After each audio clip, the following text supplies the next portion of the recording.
Halo anak-anak ibu yang soleh dan solehah, ini Bu Eni. Senang sekali rasanya bisa bertemu kalian lagi. Hari ini kita mau belajar tentang sesuatu yang istimewa banget, yaitu sholat sunnah rawatib. Wah, apa ya itu? Pasti penasaran kan? Yuk kita cari tahu sama-sama. Assalamualaikum warahmatullahi wabarakatuh. Apa kabar semuanya? Ibu doakan semoga anak-anak soleh dan soleha di rumah selalu sehat, selalu ceria, dan pastinya selalu dalam lindungan Allah Subhanahu wa Ta'ala. Amin ya Robbal 'Alamin. Oke, kita mulai ya pelajaran kita hari ini. Pertama-tama kita kenalan dulu nih sama yang namanya sholat rawatib. Kenapa sih sholat ini disebut istimewa? Yuk kita bahas. Jadi, apa sih sholat sunnah rawatib itu? Gampangnya gini, sholat rawatib itu adalah sholat sunnah yang selalu menemani sholat fardu kita. Iya, sholat wajib yang 5 waktu itu. Jadi, kita bisa mengerjakannya sebelum atau sesudah sholat wajib.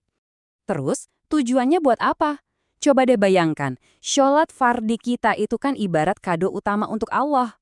Nah, sholat rawatib ini seperti pita cantik yang menghias kado itu. Jadi, ibadah wajib kita jadi makin sempurna, makin indah di hadapan Allah. Masya Allah, indah sekali ya. Nah, pertanyaan selanjutnya, kapan nih waktu yang pas untuk mengerjakan sholat istimewa ini? Ada 2 waktu utama yang perlu kita kenali, dan ini gampang banget diingatnya. Cuma ada 2 istilah penting yang perlu kita ingat. Yang pertama, qobliyah. Itu artinya dikerjakan sebelum sholat fardu. Yang kedua, ba'diyah. Itu artinya dikerjakan sesudah sholat fardu. Mudah kan ngapalinnya? Ingat ya, qobliyah itu sebelum dan ba'diyah itu sesudah. Nah, sekarang coba kita lihat tabel ini. Di sini ada jumlah rokaatnya. Untuk subuh, ada 2 rokaat qobliyah, artinya sebelum subuh. Kalau zuhur, kita bisa kerjakan 2 atau 4 rokaat sebelum dan sesudahnya. Coba perhatikan deh, untuk sholat asar, nggak ada sholat rawatibnya ya. Lanjut, setelah maghrib ada 2 rokaat ba'diyah, dan setelah isya juga ada 2 rokaat ba'diyah. Sampai sini jelas ya anak-anak? Oke, sekarang gimana cara mengerjakannya? Tenang aja, caranya gampang banget kok.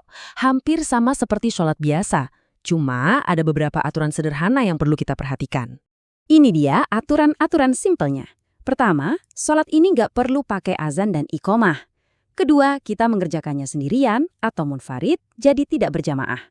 Ketiga, bacaannya cukup di dalam hati aja, nggak perlu dikeraskan. Keempat, lebih baik kalau kita geser sedikit dari tempat kita sholat fardu tadi. Dan yang paling penting, kelima, niatnya harus pas, sesuai dengan sholat yang kita kerjakan. Mudah sekali kan? Yuk kita lihat contoh niatnya. Ini niat untuk sholat qobliyah zuhur yang 2 rokaat. Ibu bacakan pelan-pelan ya, kalian bisa ikuti dalam hati. Usolli sunnataz zuhri rok'ataini qobliyatan mustaqbilal kiblati lillahi ta'ala. Artinya, aku niat mengerjakan sholat sunnah sebelum zuhur 2 rokaat menghadap kiblat karena Allah Ta'ala. Nah, niat ini kita ucapkan di dalam hati pas sebelum takbiratul ihram. Nah, ini nih bagian yang paling seru. Kalau kita rajin mengerjakan sholat rawatib, apa ya hadiah yang Allah janjikan? Siap-siap ya, karena hadiahnya ini luar biasa banget. Pertama, dengan mengerjakan sholat rawatib, kita akan dapat kasih sayang yang lebih besar lagi dari Allah. Siapa yang nggak mau disayang Allah kan? Terus, pahala sholat fardu kita jadi makin sempurna. Dan yang paling hebat, Allah berjanji akan menjauhkan kita dari siksa api neraka. Masya Allah, besar sekali ya keutamaannya. Dan ini dia hadiah paling istimewa yang langsung disebutkan oleh Rasulullah SAW. Dalam sebuah hadis, kata Rasulullah, siapa saja yang rajin menjaga sholat sunnah rawatibnya, Allah akan bangunkan untuknya sebuah istana yang megah di surga. Wah, siapa yang mau punya istana di surga? Pasti kita semua mau ya. Wah, setelah tahu semua kebaikan dan hadiah-hadiah hebatnya, pasti kita jadi makin semangat kan? Yuk kita coba untuk memulai kebiasaan baik ini. Nggak perlu langsung semuanya kok, kita mulai aja dari yang paling mudah untuk kita kerjakan.